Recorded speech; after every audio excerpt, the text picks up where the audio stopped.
17 আসনের সংসদ সদস্য পদপ্রার্থী এবং বাংলাদেশ ফার্টিলিটি হাসপাতালের চেয়ারম্যান ডক্টর এস.এম. খালিদুজ্জামানের একটি বিতর্কিত বক্তব্য সামাজিক যোগাযোগ মাধ্যমে ছড়িয়ে পড়েছে। ভিডিওতে তাকে উস্কানিমূলক ভাষায় রাজনৈতিক হুঁশিয়ারি দিতে দেখা গেছে। একই সময়ে অনুমোদনহীন ডিগ্রি ব্যবহারের অভিযোগে তাকে শোকজ করেছে Bangladesh medical and dental council. সম্প্রতি ভাইরাল হওয়া ভিডিওতে ডক্টর খালিদুজ্জামানকে তার কর্মীদের উদ্দেশ্যে বলতে শোনা যায়, সারা বাংলাদেশে সব জামাত আর শিবির, ঢাকায় কোনো সিট দেব না, কোনো ভয় পাবে না, সব একেবারে সাইজ হয়ে যাবে।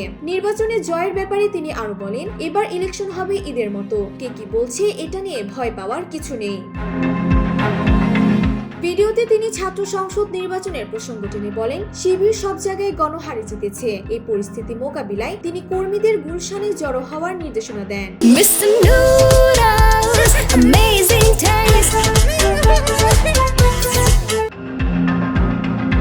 এদিকে বিএমডিসি 19 জানুয়ারি ডক্টর খালিদুজ্জামানকে একটি নোটিশ পাঠিয়েছে। অভিযোগ অনুযায়ী তিনি তার প্রচারপত্রে MSc in clinical embryology and pre implantation genetics India নামক একটি ডিগ্রি ব্যবহার করেছেন, যা বিএমডিসি কর্তৃক স্বীকৃতি নয়। সংস্থাটি জানিয়েছে, স্বীকৃত নয় এমন ডিগ্রি ব্যবহার করা রোগীর সাথে প্রতারণার শামিল এবং আইনত দণ্ডনীয় অপরাধ। আগামী 15 কর্মদিবসের মধ্যে তাকে এর ব্যাখ্যা দিতে বলা হয়েছে।